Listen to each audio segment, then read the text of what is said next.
Hello and welcome to Cricket8 Podcast. I'm Megha and joining me here is Jarrod Kimber. We are back after a week and here to stay, hopefully. But yeah, uh, Rakshit wants to know who'd be lifting the IPL. We'd talk about that. We'd urge you to answer that. But let's begin by talking about the veterans, or let's say the more experienced players at the IPL and how they are faring. Zero in on them. Starting with Mahendra Singh Dhoni. You've been seeing a lot of memes off late. You've been very active on Instagram. More on that later. But Mhm. yeah, his batting position has been a topic. We've discussed a lot about it. We've seen a lot of discussions on social media. His entry points in the game against RR, he did come fairly early by the sort of entry points that he has decided for himself. And then came that comment from Stephen Fleming. All of that combined. Jared, your reaction? I missed the Fleming one. What was the Fleming comment? So what he said was that with his knees not in the shape as they used to be, it is up to him to take a call on when he wants to get in, and he decides based on the game situation, based on how things stand. So yeah, Uh, Interesting. I mean, that's a very mature way of doing things, really, and it's nothing that wouldn't surprise me with CSK. There's a certain point of which they have to work out, is he better than a replacement level player? And I would assume they probably still think he is, with his wicket keeping, with his leadership, with his knowledge of the game and everything else. But they're going to have to make those calls coming ahead. Having said all that, it's still funny to watch him bat at number 9, yeah. isn't it? Is I mean, that it's just all? it's you don't think it's It can't funny? be It's all, funny. Jared. It's odd. Yes, it is odd. But he came in the 16th So over, or was it the 17th over? yeah, look, I think he's actually changed the kind of player he is over the last couple of years. We're just doing a podcast over on the other channel, and he's the last couple of years he's really picked up his strike rate a lot. And Yeah. and I know everyone has, but he's actually gone from a negative strike rate compared to, the balls that he normally faces, to a plus strike rate. And so that is probably also because he doesn't have to come in as early. And what happened before was he'd get stuck a little bit and he'd push the ball around and everything. And he's finally got to a point now where he feels a little bit more comfortable just swinging from ball one. There's not as much pressure on him as a player and everything else. And yeah, I mean, you'd have to say that Chennai and Kolkata are milking the last dying days of the knee juice out of MS Dhoni and Andre Russell, right? That's kind of what you do. We could be we could really be in a situation where there's those two teams specifically have to change what they are going ahead in the future, because they no longer have the sort of the core or the spine that they once had. In fact, if we look back through the years, 2020, it almost looked like from here on it would be law of diminishing returns. By 2019 end, he had already played his last international game, and then retirement news announcement also came in 2020. 2021, there was that one innings in the knockouts where he did really well, and that was against Tom Curran, right, against GC, and then subsequently against MI in 2022. But Mm. 2024 was when he was facing just a few balls and was doing really well. This time around, obviously, do you think the pressure of the conversation around Dhoni's entry point prompted CSK to actually have Jadeja and Dhoni operating in tandem, being present at the same time at the crease, and then Thikshana was given another over, as he wouldn't otherwise have been if there had been a spin hitter? Um, yeah, I mean, it's very very possible that we're starting to see that sort of stuff. I would say in general, teams are a lot more willing to bowl spinners into the death now than they ever have been. Yeah. So traditionally, you only bowled spinners in the death if the wicket was ragging. And if you actually looked at the numbers of spinners in the death, they always did really, really well. But part of the reason was the usage and how they were used.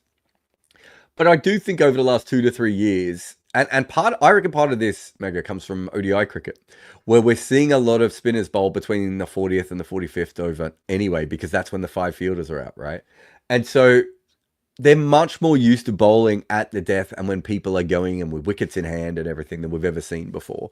So I think before, even if you had a good matchup, you wouldn't bowl a spinner at the end. But whereas I think was it England, or I can't remember who he was playing for, but Liam Livingston recently bowled at the death in a game, right? Hmm. A Yeah. part-time spinner bowling at the death in a game on a wicket that wasn't spinning sideways is weird, and it isn't how we've thought about the game. Whereas now we're like, well, he might be the most difficult bowler right at the moment for these two batters to go up against. So I do think there's a big change in the way we think about the death specifically. And, you know, I was thinking about this with Teek Shana specifically, but there's a few other bowlers like this. Teek Shana might have worse figures than another spinner, right? Even advanced numbers. But Teek Shana's advantage as a bowler is that he can bowl pretty much from the third over. He can probably bowl the first over, but pretty much from the second over, Yeah. let's say, through to the 20th over. And we are seeing more and more spinners come through with those kinds of skills, right? Where they can bowl from the very new ball all the way to the end, which allows you, if the other team has got like all their spin hitters in the middle, great. Well, now you're going to have to face the guys whacking it into the pitch at you at this stage. So I think that's probably the future of the game is if you can hold back those bowlers and use them in the right way, and especially with the impact sub, it basically gives you 6 bowlers, right? Like it certainly gives you 5.5 bowlers. So it gives you a flexibility that you didn't have before. And as you said, he might not have bowled in the past, but I think in the future, that's what we'll see more and more of. Interesting. For example, Hasaranga versus Shivam Dube, considering how good Shivam Dube is against spinners, and eventually, obviously, after being whacked, also bagged that important wicket of Shivam Dube at that stage. Now, let's turn our attention to Rohit Sharma. Won India the Champions Trophy, previously the T20 World Cup. Rohit Sharma, the IPL player, and Rohit Sharma, the India T20I captain and the batter. Two very different beasts. And we've seen in the IPL, it's been a considerable while since he has actually dominated a season, at least half a decade, and that's a long time. Obviously, in terms of results as well, things started getting really thin for MI and Rohit Sharma, and that's why MI went to Hardik Pandya last season, inviting a lot of criticism. But where do you see Rohit Sharma going from here? What is it that stops him, or what is it that hinders him? I don't get it. They could bat to like 8 or 9 in this side regularly, right? You've got Mitch Santner. They could bring Corbin Bosch in if they wanted even more batting in this lineup. They've got the batting, and yet he still seems stuck in this weird accumulator role. I mean, you say it's been 5 or 6 years since he's dominated the IPL. How many times has he dominated the IPL would be my other question. He really hasn't had that many great years, and it doesn't make any sense. Him and Quinton de Kock would kind of knock the ball around for ages, and maybe that was part of their strategy. He has the tools. I mean, he can't. I wouldn't quite say he can do what Abhishek Sharma does, but he can kind of do what Abhishek Sharma does, right? Yeah. Like, wouldn't him making 28 off 12 be an ideal start for this side quite regularly? So they seem to have come of it from a very, very different perspective. I don't really get it, Megha. It's not for me. And I think that going forward, at this stage in the season, I'd be like, why don't we just go for it? Why don't we just try and score as quickly as physically possible all the way through and see how it goes? That's what I would be thinking of doing with him, because it's not like he's been a particularly great anchor either. Like if he was averaging 35 or 40, I'd be like, well, at least he's doing a job, but he's not doing any jobs. And he really quite consistently hasn't done that for Mumbai. So is it for the lack of aggressive shots attempted, or is it that he's just scratchy? He's just not in his elements when turning out in the IPL. I think a lot of it has been intent. Maybe this year, I would say he's looked like he's been trying to be slightly more aggressive and maybe just hasn't been in great form. Look, we could be entering the phase of, if you've ever watched any of my shows, and we've probably talked about it on this before, of age doesn't rob you of your ceiling. It robs you of your consistency, right? That's the issue. Ricky Ponting was completely finished and he still made a double hundred against Pakistan, right? Like he could still do that, but if you look at his overall record, he was still struggling a lot in the last 3 or 4 years of his career. And we've seen that with many different players. I think Javed Miandad was completely washed at the end of his career, but still played some great innings and, won Pakistan one-day games and test matches at the end. Maybe that's where we're at with Rohit. He still has the ability to do things that no one else can do, but he also has almost, from game to game, we don't know if we're going to get a Rohit who can even, like at some stages, it's like he's not even picking the ball up right. And if that's the game, if that's the case, then that's a huge problem going ahead, right? But again, I think that's okay if he just starts whacking them, right? Like, Yeah. put it this way, he's still worth more than Rahul Tripathi right now, right? And I'm a big fan of Rahul Tripathi, but he's worth a lot more than Rahul Tripathi. And he can bat a lot longer into the innings than Rahul Tripathi can do. And Rahul Tripathi is a fine player. So why not just try and do that for a couple of games, and then maybe when his form comes back, he can look at batting a little bit more consistently. But honestly, his entire IPL career really confuses me. He really just hasn't been a good enough player for what should be a format he is absolutely dominated in. I've never understood it. Interesting. And there's some harsh words in the comment section. Rohit has zero consistency in his game. Interesting. In the Mm, meanwhile, there's a comment from Arora Karthik, and he says that KKR should they open with somebody other than Narine if he fails in the next game. Now, it's been an interesting question, Narine and the opening position, and we've seen that in the last season how good he was at that opening position. Before mm, that, you'd see him sporadically opening once Gambhir was not associated with the KKR, and the KKR experiment of Narine opening stopped working. So, do you mm. see that?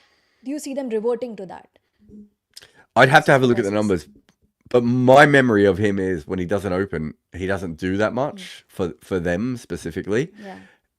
The way he bats is really well suited to starting in the power play because he has about 3 or 4 different arcs in which he can swing the ball. Once you start to put the fielders out, he struggles a little bit more with that because he can't just swing wildly with freedom, I should say.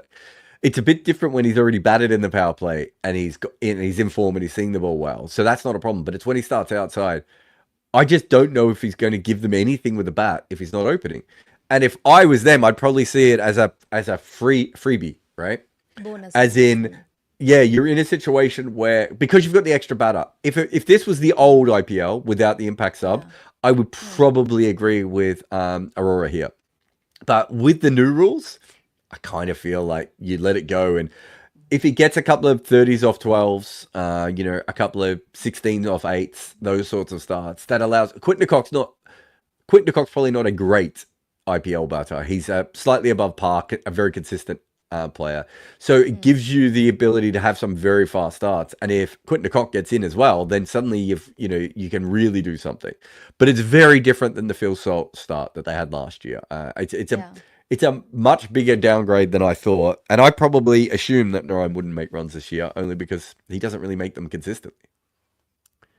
Law of averages have to catch up. Now, you've led me to my next question. So has DOF in the comment section. He says, he or she says, is retaining Venki Iyer ahead of Shreyas Iyer the worst decision in IPL history? Is it ahead of Shreyas Iyer? Is that technically correct?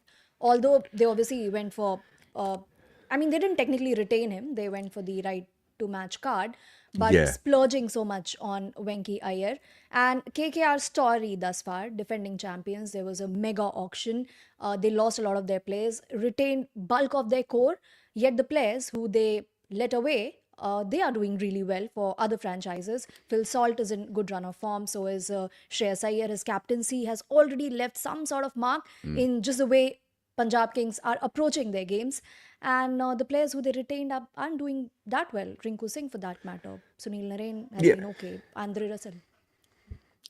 I wouldn't worry too much about that because we're only a couple of games into the season. So Yeah, yeah. the your overall point, while I understand it, let's see how that is at the end of the season rather than now.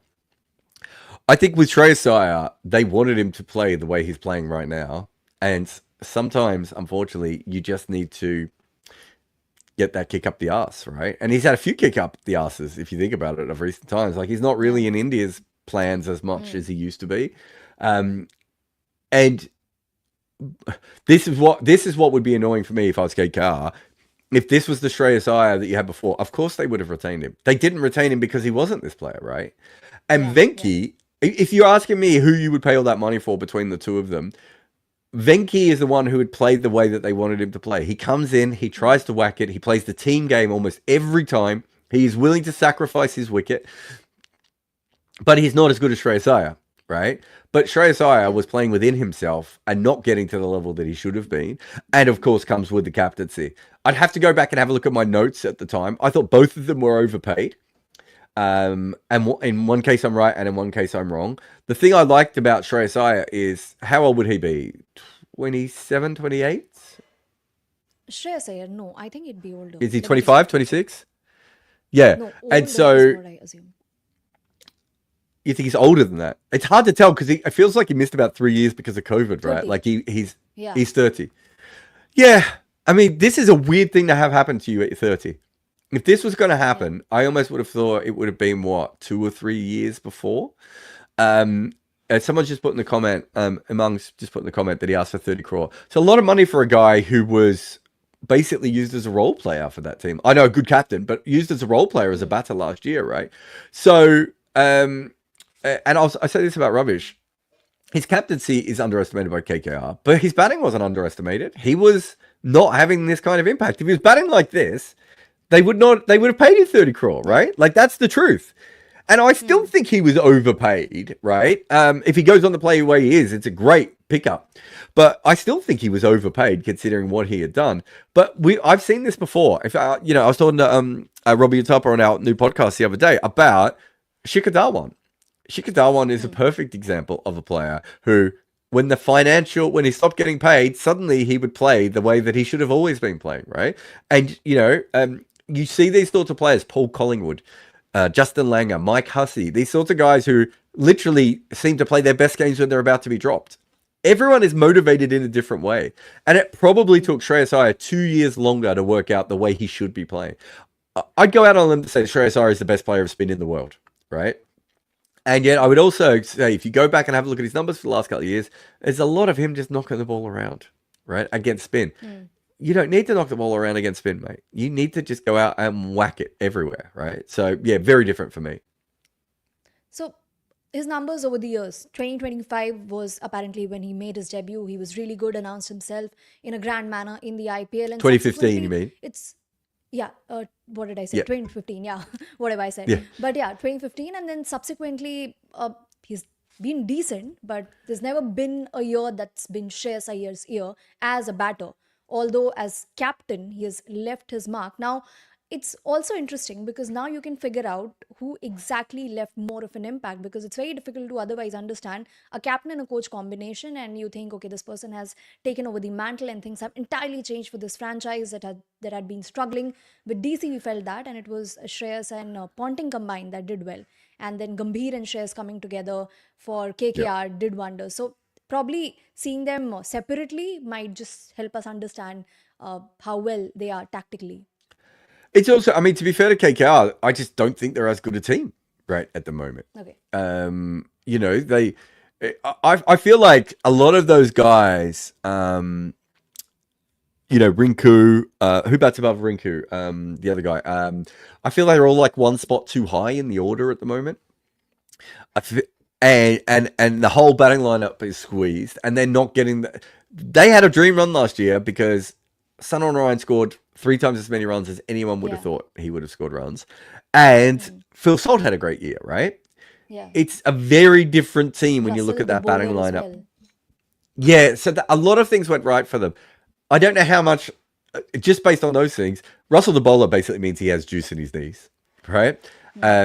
Phil Salt and Sunil Narine, they came off in a way that probably no one assumed that they were going to be able to come up with. That's got nothing to do with Shreyas Iyer, the captain. Those sorts of things, right? Those are just things that went right for that team. But last year, I thought Shreyas Iyer, I'd have to go through the full stats, but I thought last year was probably his greatest year with the bat since maybe 2017, when the raw numbers will probably look better last year, but everyone was batting fast last year, right? But he averaged, 38, 39 last year with a strike rate of 145, right? Very good numbers. Not 30 crore numbers, even if you factor in his captaincy. Yeah. So far this year, he's got a strike rate of 200, right? That's going to come down, right? But if he gets it to 165, 170, and is still averaging over 30, right?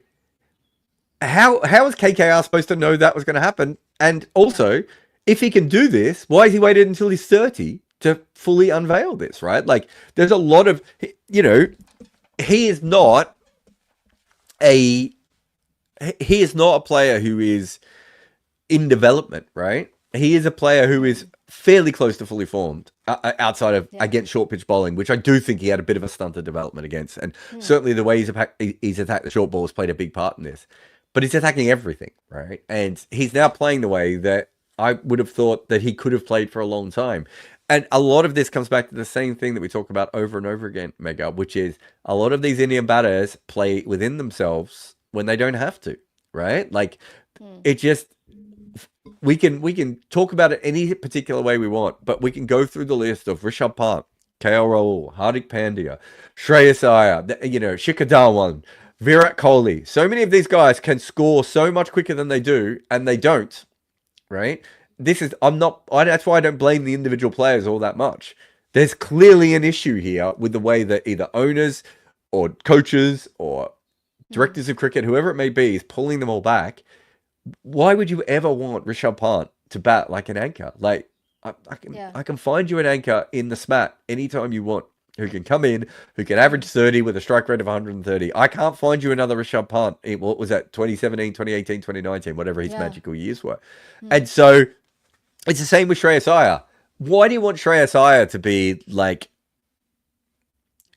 early career Raidu, right? Like you don't. There's no reason to play that way anymore, right? Like throw another player in, Nitesh Rana. Nitesh Rana has consistently been one of the best players of spin in the IPL, and yet he will get an average ball from a spinner and knock it around the corner for a single. Why? Leave that to the guys who can't play spin. You should be, at the very least, trying to put pressure back on these teams. And too many of these players just don't do that. And then people go, oh, KKR got rid of the wrong player. They might have got rid of the wrong player, because I think you can certainly look at these things in two different ways. But when it comes down to it, if Shreyas Iyer had been playing like this, they wouldn't have let him go. He was let go because he wasn't this 8 months. I would say in the last 16 months, actually, with him. He has completely changed as a player. And also, just to conclude this conversation on Shreyas versus Venkatesh, 2021 IPL, Venkatesh Iyer, his inclusion in the 11 actually changed the momentum for KKR, beginning from the first game after resumption when it was played in the UAE, because that game, KKR really set the tempo that this is how we're going to play, and they played that way throughout the rest of the IPL and went on to make it to the finals. And it was Venkatesh Iyer's wicket in the finals that really flipped it in favor of CSK. Yes, Jarrod. Okay. No. Anyway, you're right. I thought you're making a remark. Anyway, so now turning our attention to the owners or the coaches and how they kind of dictate how things move in the franchise. SRH, for example, Daniel Vittori, more importantly, Pat Cummins, Ishan Kishan smacked 100 in the very first game. After that, had 2 games where he didn't do much. But immediately after that century, he talked about how Cummins giving him that freedom eventually resulted in the century. So do you think things are different at SRH at the moment as compared to, say, MI? Or not much is to be into that? Look, I follow the NBA, and every single time a player has a good game after they've been traded or gone to a new side, they say the same thing. Oh, you have no idea, the environment here is so much better. I've never been back like this. And then that's quite often end up being pretty much exactly the same, right? And usually what it means is that they're in a better situation, or they've just played one good game, or in Ishan Kishan's case, he's just been underperforming for years. It could be that there was pressure on the top 3 at Mumbai to bat within themselves, because we just talked about Rohit, and QDK is exactly the same, right? So it could be that there is an element of that, being involved. But when it comes down to it, his ability, he just hasn't made the runs that he needed to. So it's great that he's batting with freedom, but I just don't think he's batted that well when he's had the chance to bat that well. So for me, I think it's probably a little bit more confusing. Also, to talk about age, how old is he now? 25, 26 as well, right? A player of his talent to be in the system as long as he has, with his experience and his knowledge base now, he should be coming into his prime. These should be the next 4 to 5 best years of his career. And eventually, he's with his talent, he has massively underperformed. It could be that he's been backed a little bit more, but I think he's probably being a little bit unfair to Mumbai at times, because I don't think he's really got to the level that he should have been a lot of times. But better batting pitch, perhaps, more freedom, a little bit of maturity. Also, has T20 cricket not changed? It's probably gone towards more the style that he would prefer to play, right? Which is just back yourself and try and whack it as many times as possible. 26 years of age, like you mentioned, and simple maths reminds us that's also how old Rishabh Pant is. We've been seeing these players for such a long time, but obviously they broke into the IPL when they were very young from the under 19 itself. Now, Rajma Chaul has a question on Rishabh Pant. Why hasn't he been able to figure out wide ball? And if you look at the international numbers, it's T20Is where he has fared the worst. Even in the IPL, the way he announced himself, that innings against Gujarat Lions, his partnership for DD with Sanju Samson. I mean, those are the innings that really are the defining points of those seasons of IPL. But suddenly, I think around 2020 season, his strike rate started becoming more conservative. Yeah, I can't actually explain why his T20 numbers aren't very good. I don't have anything for a T20 international numbers. Like, he should average more and he should be faster, right? So that one I can't explain. His ODI numbers, he scores at more than a run a ball, an average of 33. My God. Yeah. If we're saying that's not understanding the white ball, and as I just said, there were certainly years in the IPL when I thought he was close to the best player in the IPL. Oh, sorry, best batter, I should say, in the IPL, where let's 165, 173, 162 strike rate, an average of 26, 52, and 37. If that's someone who hasn't worked out the white ball, I don't know what the conversation is here, right? I do think he was ruined partly by Ricky Ponting, but also just by, again, this weird obsession with making sure that everyone's an anchor and everyone makes lots of runs. I don't want him to make lots of runs. I think that he is a perfect player who could average 28 with a strike rate of 180. He has so many weapons available to him, and can do it against pace and against spin, and can hit fours and can hit sixes, right? And he's very good at picking gaps and everything. I would just do that, right? And so, why is Hardik Pandya become an anchor, right? Yeah. Like, Yeah. if there's a pattern here, we're seeing it. So no, I wouldn't say that Rishabh Pant has not been able to figure out white ball. I do think that Ricky Ponting and the entire system of Indian cricket has probably got in his head a little bit. I'm trying to remember. I know he played one great innings last year. I think it was in a losing cause. So last year he had an Rishabh average of Pant. 40 with a strike rate of 155, and the year before he had an average of 30 with a strike rate of 151. I mean, that's certainly someone who has worked out white ball cricket. I just think he can do more than that, and I don't. I want him to play with the same kind of freedom that he should have, and maybe it goes back to the Ishan Kishan thing of like, it's you can find a lot of Devdat Patakals, right? Yeah. There just aren't a lot of these other kinds of levels of player, and I think you're already seeing this next generation of sort of Abhishek Sharmas coming through, right? Of Jake Fraser McGurk type players where they just see the world so differently, and it's no different than some of the great players who came through. You could go all the way through. Virinder Sehwag wasn't respected as a great ODI player when he quite clearly was one of the great ODI players. Andrew Simons, again, was kept on a leash by Australia the whole way through. We're not even touching at the moment what we can actually do in T20 cricket, I think, at the moment, which is there's probably a theoretical limit of scoring at about 2 runs per ball, right? I think that's probably the theoretical limit at the moment of what we could score at based on free hit data. It's probably a little bit more than that. It's probably about 13 and a half runs per over. But we're now scoring at 10 runs and over, right? In the IPL with the impact sub, of course, which does change things a little bit. But when it comes down to it, people are just being let off the leash, and some players are not. And I don't understand it. And go back and look at some of those early KL roll seasons. Like, what the hell Yeah, happened to that exactly. dude, right? Yeah. It happens too often for me to be like, oh, Rishabh Pant is the problem here.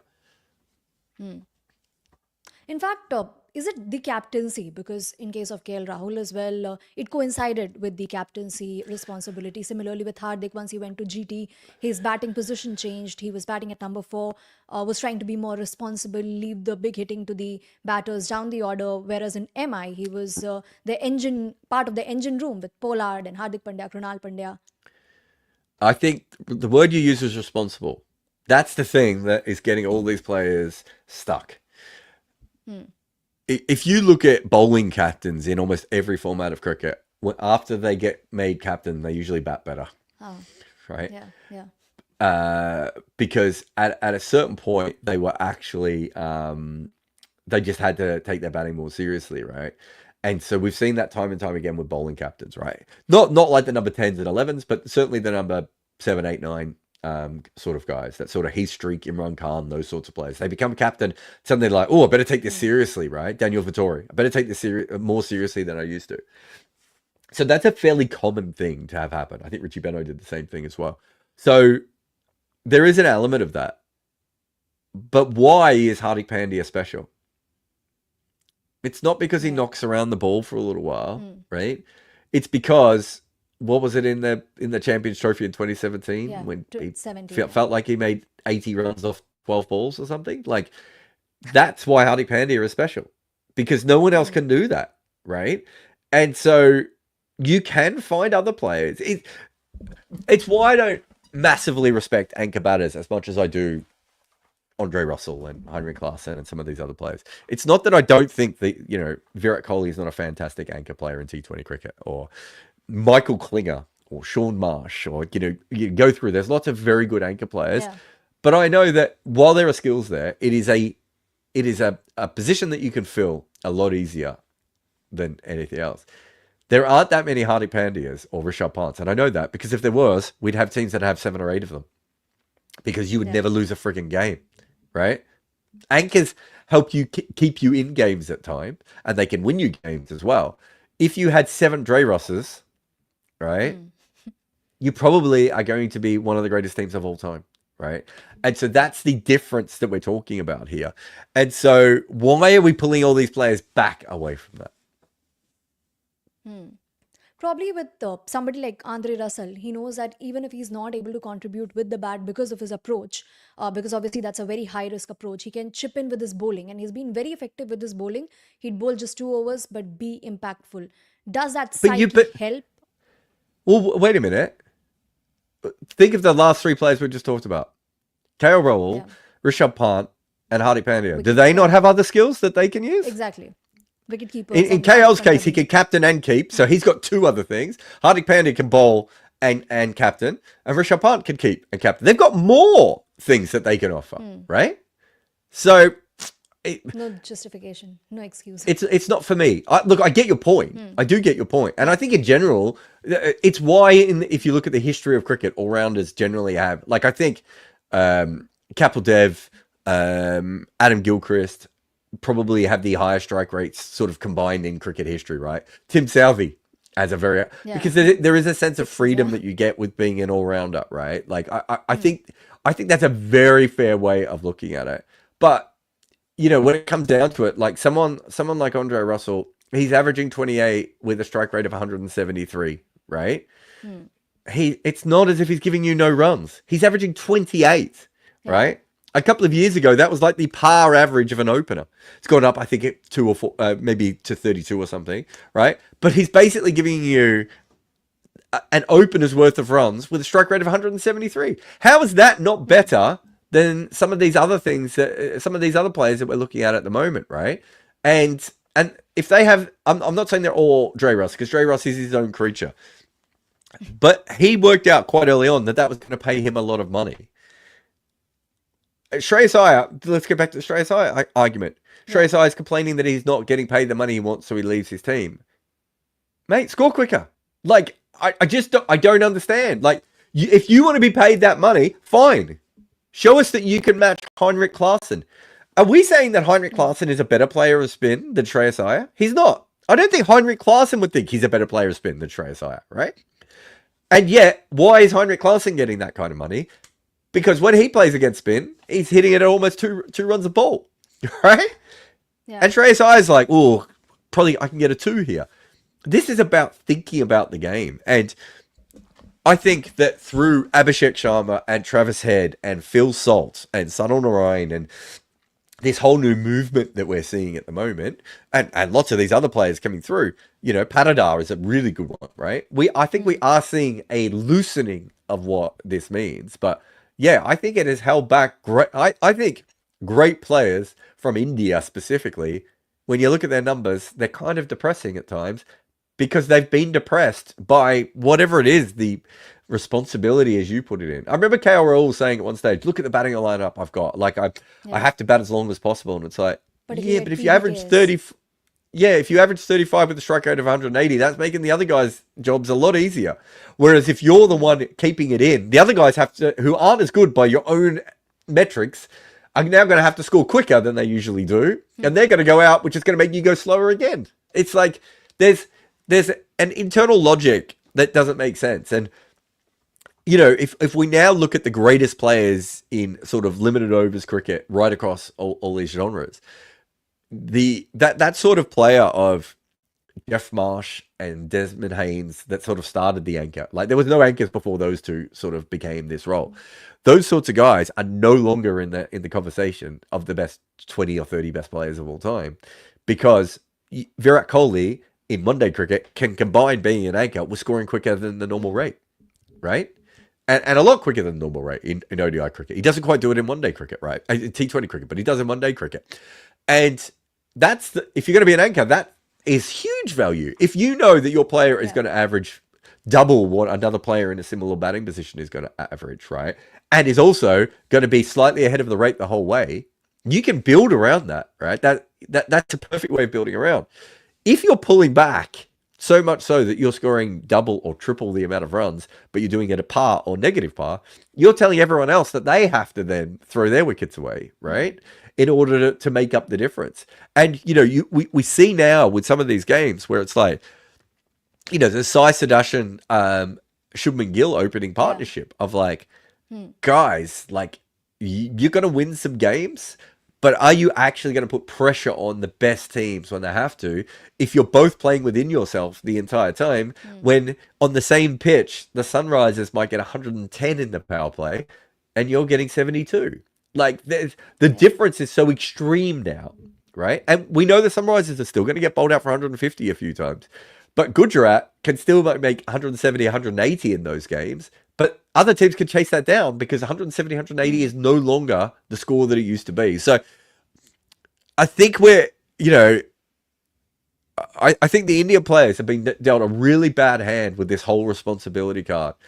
Be responsible for being the best player on the field by having the biggest impact. That's how I want you to be responsible, right? And you have to be willing to fail.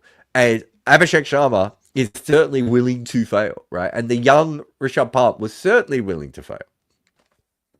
In fact, Shubman Gill at the start of the IPL mentioned that power plays were an area that they wanted to focus on as far as quick scoring is concerned. Last time around, they were striking at around 7.15 in the power play. A bit has changed, but not a whole lot. And also They're to not elaborate maximizing it on though, are your they? yeah, they are not. Y- And in fact, like you mentioned about KL, for example, KL and Mayank Agarwal partnership for PBKS, if you remember, Yeah. it would be I mean, Mayank taking all the risks. yeah. And this is the thing. Who do you want taking the risks? The best player or the other player? And I think traditionally in ODI cricket, we always got this wrong. We often thought that the player, we now know through Andre Russell, through Lance Klusner, through Heinrich Klaassen, through Chris Gale, through AB de Villiers, through Sky, through Tilak Varma, oh, you can name these players, right? We now know that the best players can stay in while taking risks, right? Yeah. And that has not always been the case, partly because of the way that cricket has developed. And so, how do we know this? Because in the IPL at the moment, people have a run rate of 10. A lot of ODI teams now score at more than a run a ball during the middle overs, right? And, you know, that sort of Owen Morgan, Ben Stokes, Joe Root period for England when they were really, really good. It's like they realized that you could stay in and score quickly. We now know that. So why do you want the guy at the other end who's not very good, right, to do that? And it doesn't make sense. Also, batting lineups are longer. So I hope we see more Shreyas Iyer type conversions, right? Where people are just like, no, I can do this and I will continue to do this. With longer batting orders as well, why do you need to average 35, 40, 45 anymore if you've got an extra batter in every single side that you're playing in? Like, to me, it just makes no sense at all. I almost want my batters to short. I want to be like, can we get an extra 20 strike rate for like 5 Mm. less runs on your average? Like we're taking that every single day of the week, and there are going to be what should happen in the future is those sorts of 80 off 30 becomes common, and then 2 failures become common after that. That's kind of where I think this entire game going. And it's not just the IPL. It should be said that run rates all around franchise cricket have risen in the last couple of years. Batters are working this out in their own time. And what you're getting is the first generation of people who are coaches who have actually played T20 cricket. Yeah. A lot of T20 cricket themselves, and they kind of understand it. And so that old theory of, oh, you've hit a boundary, get a single next ball, is like, no, you've got a good matchup here. Like, there's no way Kyron Pollard is telling Sky, oh, you've hit a boundary here. Next ball, just tap this around the corner for one. He's saying, no, you've hit a boundary here. You know you're in control of this guy, and they can't put the fielders in to stop you. Let's hit 3 boundaries. Yeah. So in fact, yeah, like So what about you, bowling Megha? captains. Yeah. Megha, no, forget bowling captains. Let's go back to the question at the top of this episode before we finish. Do you think we're going to see a new winner, or is it just too early in the season? Isn't it too early in the season? But PBKS are showing good signs, something they've not shown before, simply because of the fact that these are the matches they generally lose and they are winning those, particularly the first one. So that is not a great sign for other teams. We didn't talk about the bowlers, by the way, You don't and need didn't take a bowlers. break either. They're finished. Can we take a Well, we're going to have to short finish in a break? minute And now. You forgot your break. You had your chance to your break. You've lost your break now. No, so Punjab was a team on paper that I thought had really, really put together a decent lineup. I still worry about their opening batters a little bit, especially when we get down to the nasty bit of the end of the season when you're going up against the best new ball bowlers potentially. But I really like their team, and I'm glad they're doing very well. RCB, I think Ravish asked 2 questions. One, he asked, did people underrate them based on their previous history? No, I think they were partly underrated. Well, I know I underrated them, and that was because I really like their new ball pairing, but I'm not sure how they do much outside of the new ball pairing with the ball. And with their batting, I've been watching Phil Salt bat for a little while, and he didn't look like in great form to me, so I didn't expect him to make a lot of runs in this tournament. And he's upgraded them a little bit for me from that perspective. And then, of course, you've got Delhi as well, who I think are 2-0, but won one of those games off 9 wickets down or whatever it was in that other game. So that they could have been 1-1, and we might not be thinking about Delhi in that point of view. So I think it's way too early to see it's way too early to say we're going to have a new winner. What I like about RCB is the away wins. What I love about Punjab is I don't think they're fully maximised their team at the moment. Delhi, I probably push overseas players. slightly away. But to go back to Ravish's question here, he says, do you think RCB has been called a decade loser because management never tried to balance their star-started batting with lower batting and bowling? I think RCB are a terrible team for about 3 different reasons. One, I think that they really did believe in starting slow and anchoring and all that sort of stuff, even when they had AB de Villiers and Chris Gale and all these sorts of things. So they had star-started batting. I'm not sure they ever some of those teams, Megha, they could have just scored 40 runs more than any other team in any games that they wanted. But they never played that way, if you go back and have a look. yeah. The other big issue I think they have is they had a good batting wicket where everyone could make runs, but they weren't so set up, and partly, as he's saying, with the middle order and everything else. They weren't quite set up to score 20% more runs than every other team in the way that, say, the Sunrisers are now, right? And we've seen other teams be able to do that. Brisbane Heat used to do that at their ground. And the reason this matters is we completely underplay home field advantage in T20 cricket. The best thing you can be in T20 cricket is be very, very good at home, which means you get in the playoffs all the time. And if you get in the playoffs all the time, one year you're going to win by accident, right? Playoffs are so random. One year you're just going to win by accident. One player's going to catch fire. The opposition team's going to have an injury. Whatever it happens, Dew comes in a crucial game. And then the third thing is that through 2 different ownership groups, they have been run really poorly. Yeah.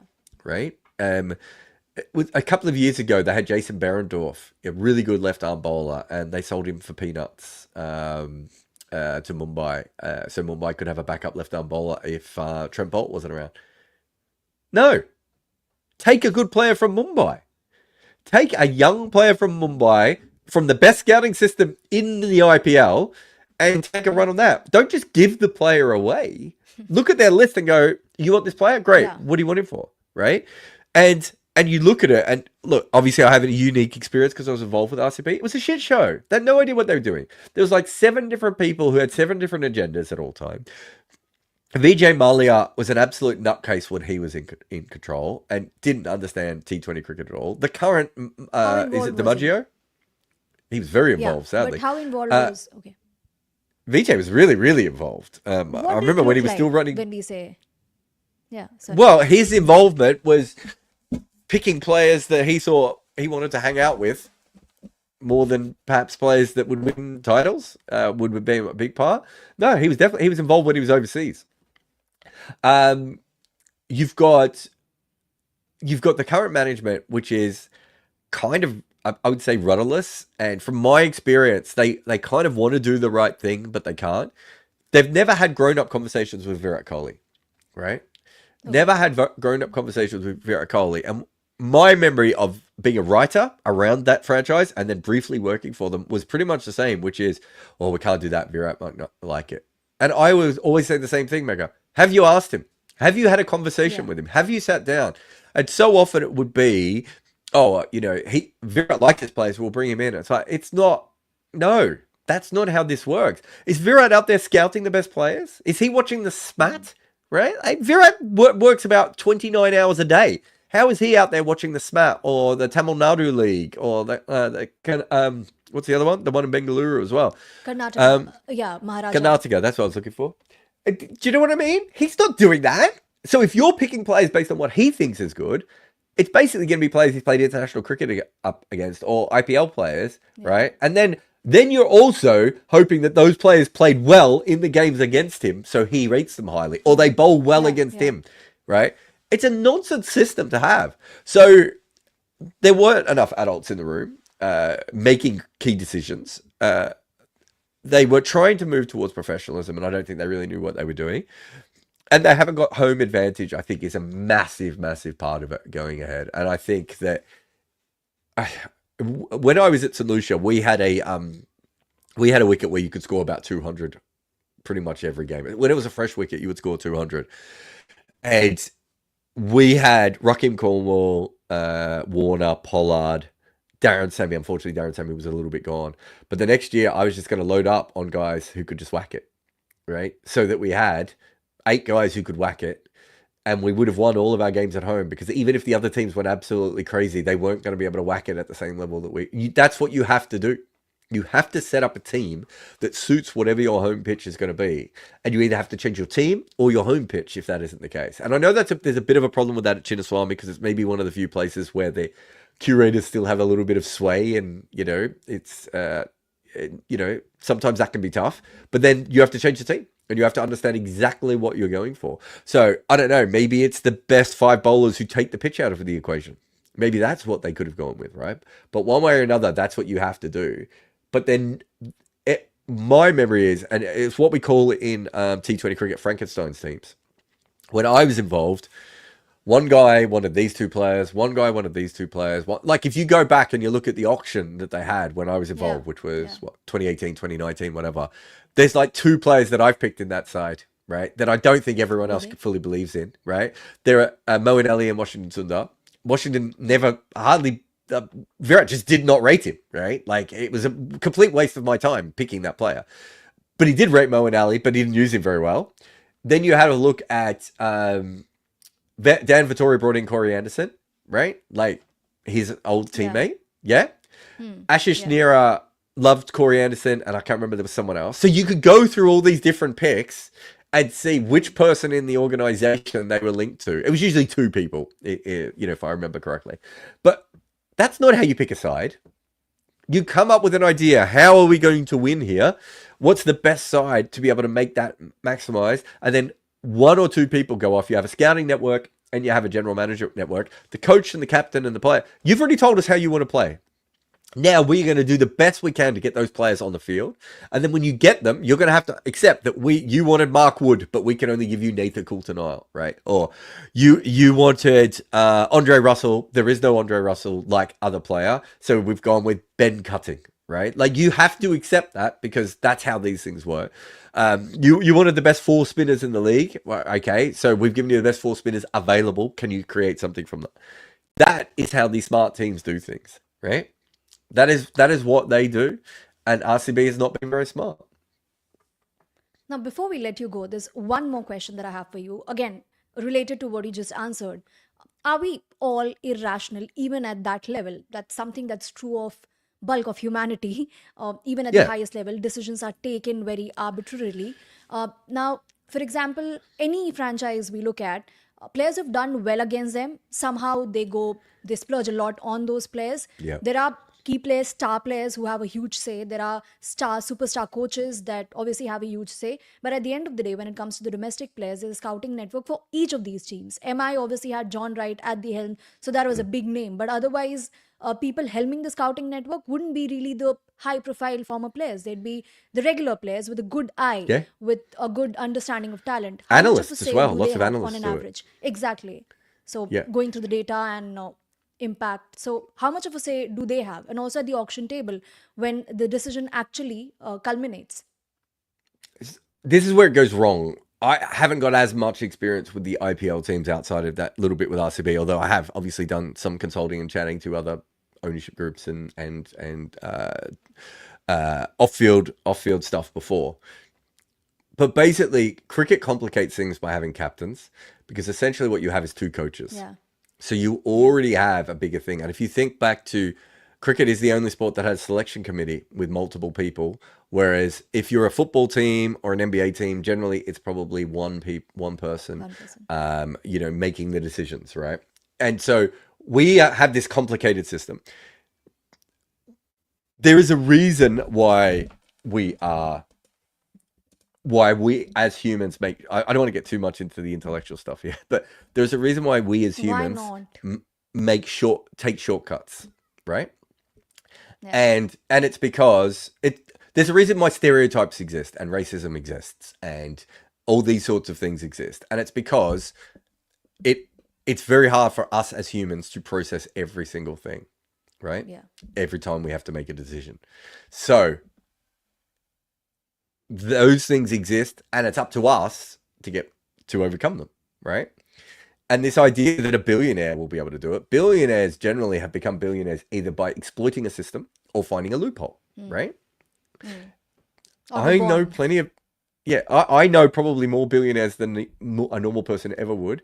I'm not overcome with their genius, right? I'm not having a go. I'm not saying they're all idiots, but there are lots of billionaires who are not particularly smart, but they are very good at finding the thing that they need to find out of that conversation. Politicians are really good at this as well. If you've ever spent any time with politicians, they don't listen to everything you say. They listen until something buzzes and they can use it. Right? It's why you get politicians like talking about scientific stuff, and then when you look into it, they're like, that's not what that scientific study says at all. But they haven't listened to the whole thing. They've just listened to that suits my politics, so I will use that.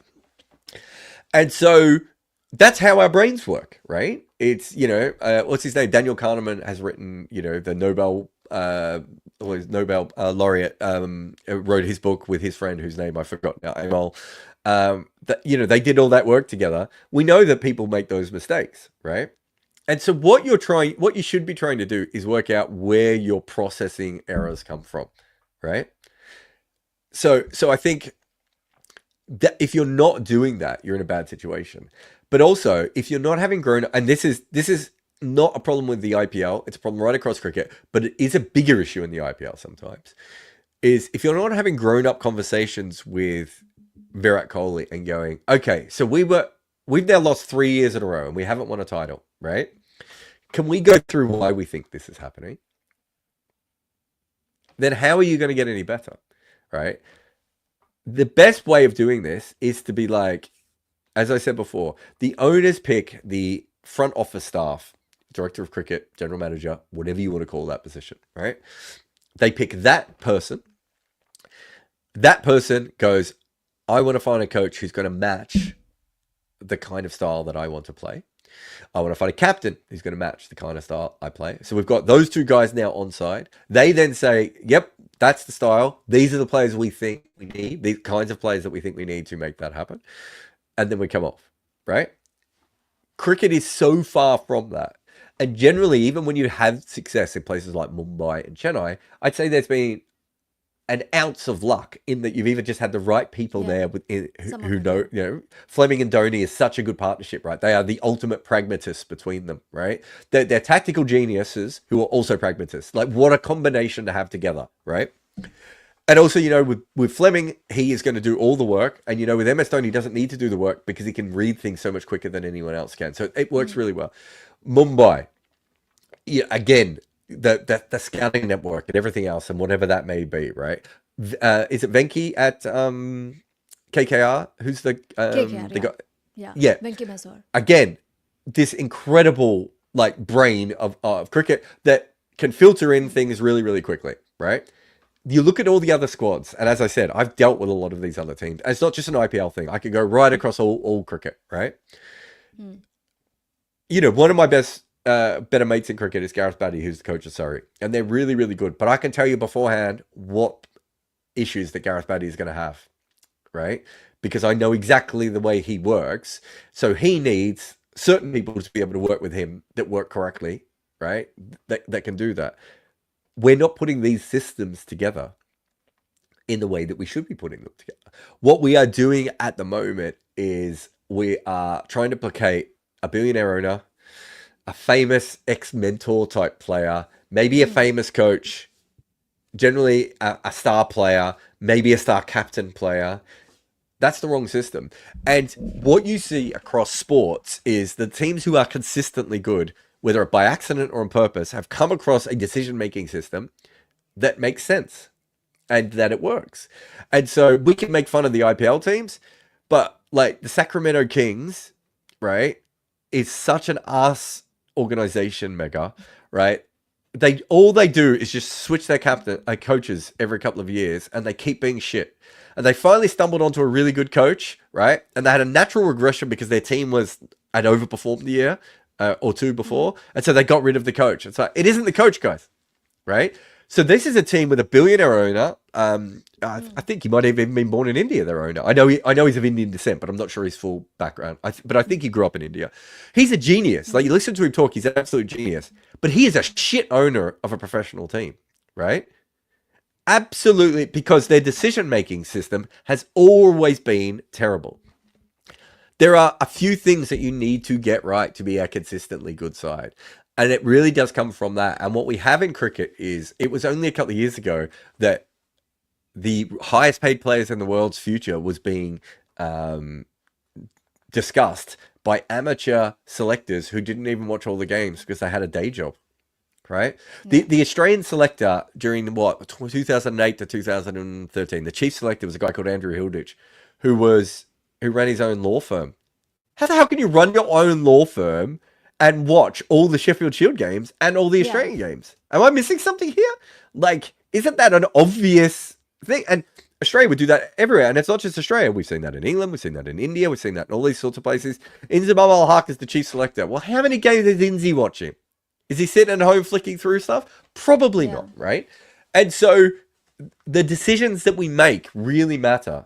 And if we're not making the best decisions with selectors or with scouts or with mentors or with coaches or with captains, that all comes down to the ownership not putting together the best system possible, right? And you look at the teams who perpetually have failed, it is the structures around them. There are really talented people who've worked for RCB, who've worked for Delhi. They've had really good coaches. They've had really good thinking. Delhi definitely should have won a title in that period, in that mega auction period where they were really good. They were just unlucky, right?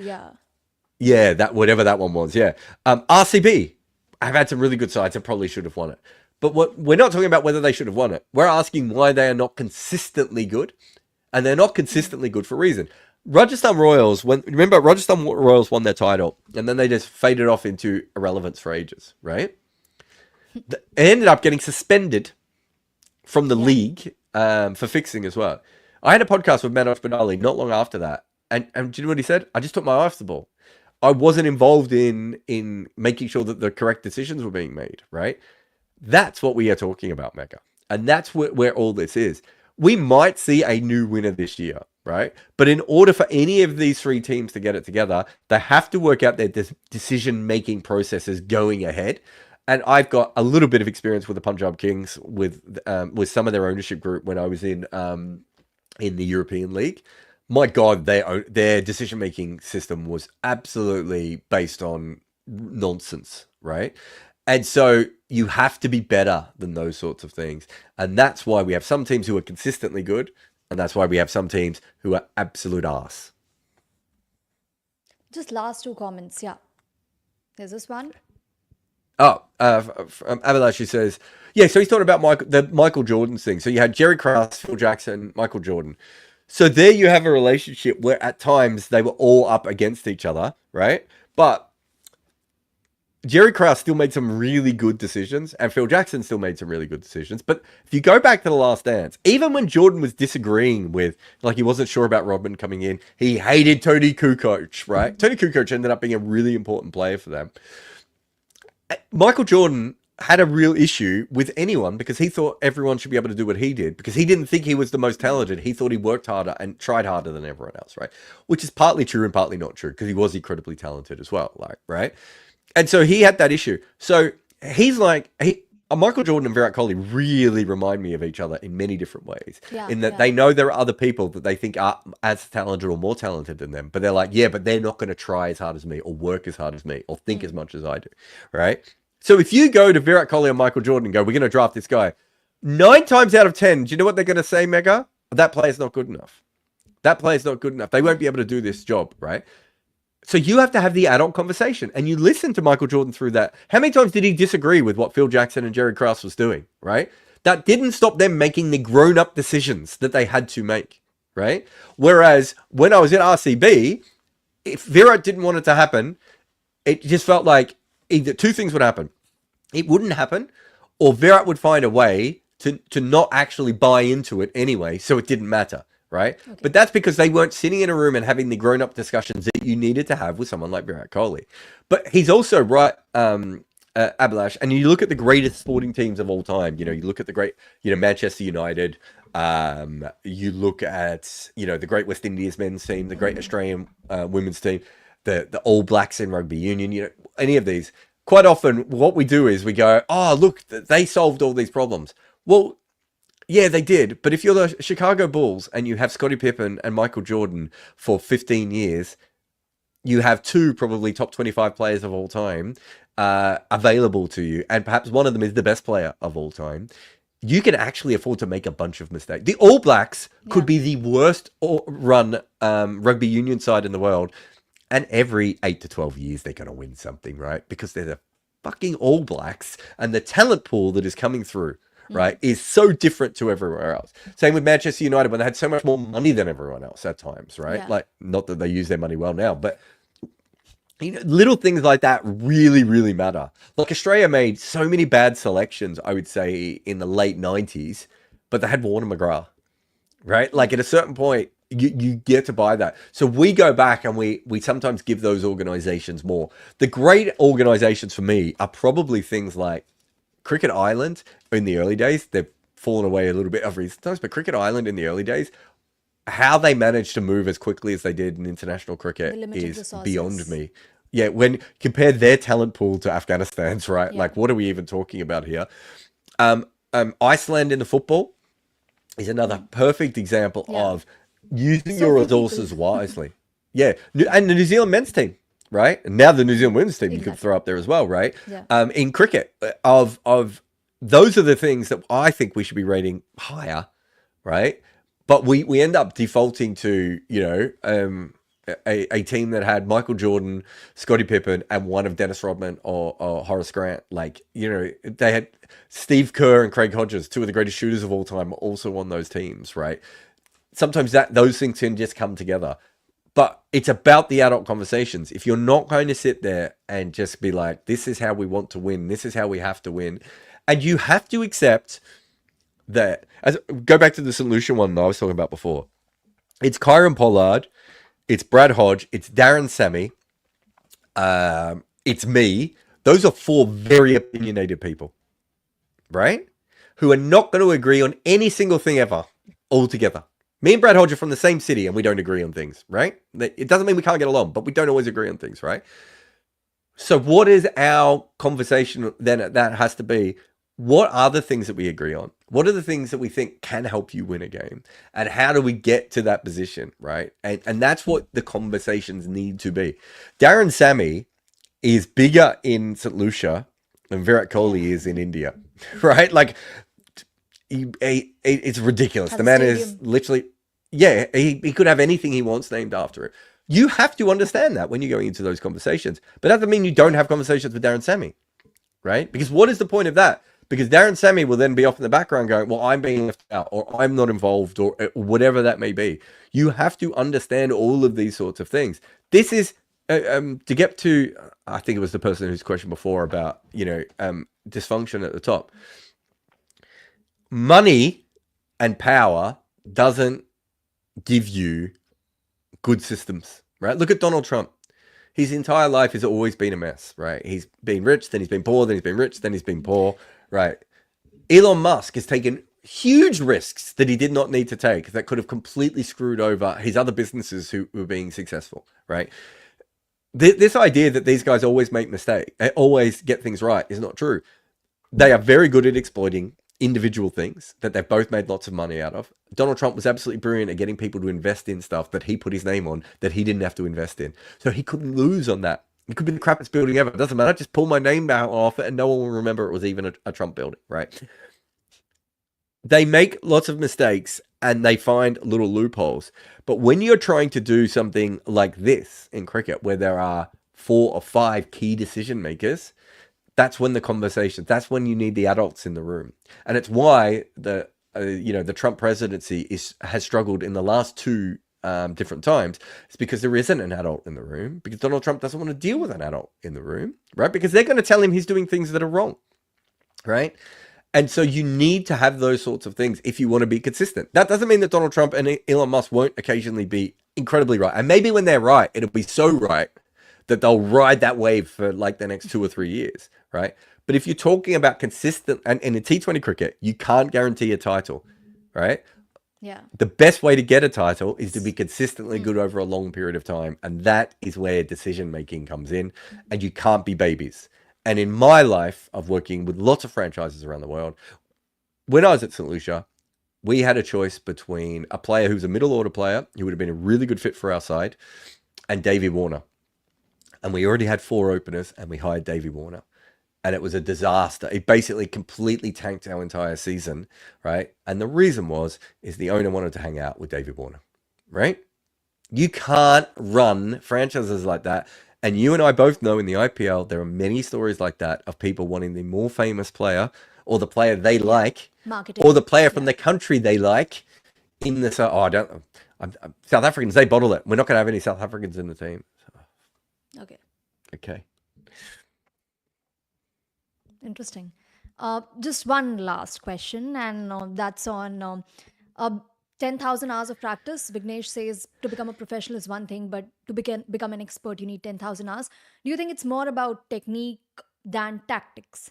Because those 10,000 hours, you're not putting entirely in tactics. That's more like physical side of things, skills, as compared to just how your brain perceives and responds to information. The 10,000 hours thing is wrong. And it's based on a flawed, I think Malcolm Gladwell read the science of it wrong originally. And the actual person who he took the 10,000 hour rule from has said that Malcolm Gladwell was wrong. So 10,000 hours doesn't work the way that we think it is. Put it this way, and also just on a general thing of, you and I can both spend 10,000 hours dribbling a basketball, right? It doesn't necessarily mean that either of us are going to be professionals at it. But also, if I have better skills, natural skills than you in dribbling the basketball, right? So I've done lots of coaching in my life, right? I am very good at picking the kids who are going to be good at different things early on. I will push them towards that because I can see that they're natural, right? So my sons are very good with music because they pick music up, right? When I did about, I don't know, 20 hours of guitar lessons, right? My son picked up the guitar and was at the same level at me, having never played a guitar before, right? Starting point not The being the same because aptitude. he's got the natural skills that I don't have. He gets those from his mother, who's a semi-professional musician, right? And I don't have any of that. I don't have that in my family, right? Where the 10,000 hours comes in, which I think is really good, and why I would never say the 10,000 hour rule is good. I don't think enough people look at why they're successful or how they're successful and work out how much of it is luck and how much is everything else. And what I like about the 10,000 hour rule Drifting is along. it was a guy, there was a guy who played golf and used the 10,000 hour rule to try and make it as a professional golfer, right? But what he didn't do was go and play 10,000 hours of golf. He mastered each thing that he thought he would need in golf to get himself into a position where, okay, so the first thing he had to do was work out driving, and the second thing he had to do was work out chipping, right?